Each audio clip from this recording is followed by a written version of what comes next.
वालेकुम नाजरीन, सलाम न्यूज़ के साथ आपका मेज़बान अली अमजद चौधरी आपकी खिदमत में हाजिर है। और माह रबीउल अव्वल है, हजूर अक़दस सल्लल्लाहु अलैहि वसल्लम की तारीफ़ के हवाले से, नात के हवाले से, महाफ़िल के हवाले से सिलसिला जारी है माह रबीउल अव्वल में। और इस वक्त भी मेरे साथ बैनुल-अक़वामी शोहरत याफ्ता नात खां जनाब शाहिद इमरान आरफी साहब जो हैं वो मौजूद हैं। उनसे भी इसी हवाले से आज हमारी गुफ्तगू होगी। अस्सलाम वालेकुम जनाब शाहिद इमरान आरफी साहब, बहुत शुक्रिया हमें वक़्त देने का। जानना ये चाहेंगे कि आप नात खां की तरफ कब आए? वालेकुम अस्सलाम वरहमतुल्लाहि वबरकातुहू। आपका भी बहुत शुक्रिया। नात ख़्वानी तो बचपन ही से है। जब कान में अज़ान पढ़ी जाती है और उसमें ये कलिमा आता है अशहदु अन्ना मुहम्मदुर रसूलुल्लाह, तो वहीं से आगाज़ हो जाता है। बाकायदा तौर पर इसकी तरबियत अली? तरबियत तो इस तौर पे नहीं ली कि बाकायदा कोई सुर वगैरह सीखे हों। बस जो जिनको हम पसंद करते हैं उनकी सुन सुन के बस अल्लाह पाक ने मलका अता फ़रमाया। अल्लाह पाक का ख़ास फ़ज़ल है और कुछ नहीं। बज़्म हस्सान के भी आप चेयरमैन हैं, तो बज़्म हस्सान का बुनियादी मकसद क्या है? बज़्म हस्सान का बुनियादी मकसद तमाम मसालिक के लोगों को नबी करीम सल्लल्लाहु अलैहि वसल्लम की ज़ात पर और हुज़ूर नबी करीम सल्लल्लाहु अलैहि वसल्लम की ख़त्म नबूवत पर इकट्ठा करना है और हम्दो नात का फ़रोग़ है। ये दो लफ्ज़ी हमारा मंशूर है, हमारा मकसद है, ये हमारी ग़र्ज़ है बज़्म हस्सान की। आप बैरून मुल्क भी जाते हैं, पाकिस्तान के भी हर हिस्से के अंदर जाते हैं। बैरून मुल्क के सामीन और जो पाकिस्तान के सामीन हैं, इनके अंदर कोई फ़र्क भी है? पाकिस्तान पाकिस्तान है। पाकिस्तान जो है वो एक इस्लामी मुल्क है।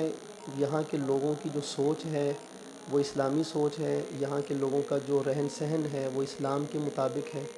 बाहर आपको किसी भी इस्लामी मुल्क में भी ये आज़ादी नहीं मिलती इस तरह आवाज़ लगाने की नबी करीम सल्लल्लाहु अलैहि वसल्लम की शान में, जो हम पाकिस्तानियों को हासिल है। इस वजह से पाकिस्तान का मुकाबला मेरे नज़दीक पूरी दुनिया में हरमैन शरीफैन की अज़मत वो अपने मकाम पे है, लेकिन बतौर मुल्क हमारा मुल्क इसकी कोई मिसाल पूरी दुनिया में नहीं। बहुत सारे नौजवान मदह सरवर कौनैन सल्लल्लाहु अलैहि वसल्लम करना चाहते हैं। वो चाहते हैं कि वो शाहिद इमरान आरफी की तरह वो भी ये कलाम पेश कर सके। कैसे कर सकते हैं?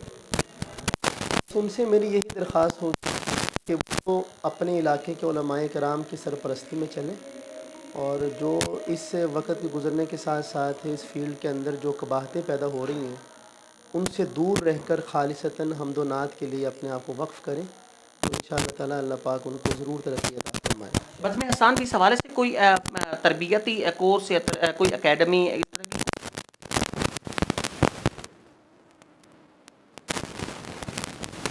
हैं साथी, जहाँ भी मौका मिलता है हमें बैठने का तो हम बाकायदा बातचीत एक दूसरे के साथ करते हैं, मुज़ाकरा करते हैं, मुख्तलिफ़ मसाइल पर डिस्कशन होती रहती है। लेकिन अभी तक कोई बाकायदा अकेडमी हम नहीं बना पाए। इंशाअल्लाह हमारे ज़ेर गौर है कि इसके लिए कि एक अकेडमी ऐसी बनाई जाए जिसके अंदर हम नात ख़ानों की हर लिहाज से तरबियत कर सकें। हमारी स्क्रीन के जो नाजरीन हैं वो आपसे आज कौन सा कलाम सुन सकेंगे? इस वक्त जी। अभी तो मैं सुना के आया हूँ। चले मैं एक मिसरा जो है ना वो सुना देता हूँ। सहर का वक्त था, मासूम कलियाँ मुस्कुराती थीं, हवाएं खैर मकदम के तराने गुनगुनाती थीं।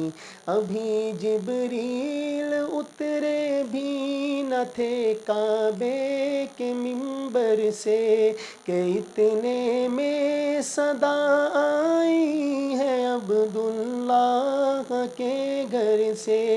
मुबारक हो शहे हर दो सरा तशरीफ़ ले आए, मुबारक हो मुहम्मद मुस्तफ़ा तशरीफ़ ले आए। मौलाया सल्ली वसल्लिम दाइमन अबदन अला हबीबिका खैरिल खल्क़ि कुल्लिहिम। सुबहानल्लाह, गुफ्तगू आपने सुनी बज़्म हस्सान के चेयरमैन जनाब शाहिद इमरान आरफी साहब की। ان کا یہی کہنا تھا کہ مدح رسول صلی اللہ علیہ وسلم ان کے لیے ایک بڑا اعزاز ہے، اور وہ نوجوان جو اس طرف آنا چاہتے ہیں انہیں اپنے تڑپ پیدا کرنی چاہیے اپنے دل کے اندر، اس کے ساتھ انہیں مسلسل جد و جہد کرنی چاہیے، کوشش کرنی چاہیے تاکہ وہ بہتر سے بہتر انداز کے اندر مدح رسول صلی اللہ علیہ وسلم پیش کر سکے۔ اگلے پروگرام تک کے لیے اجازت دیجیے، اللہ نگہبان۔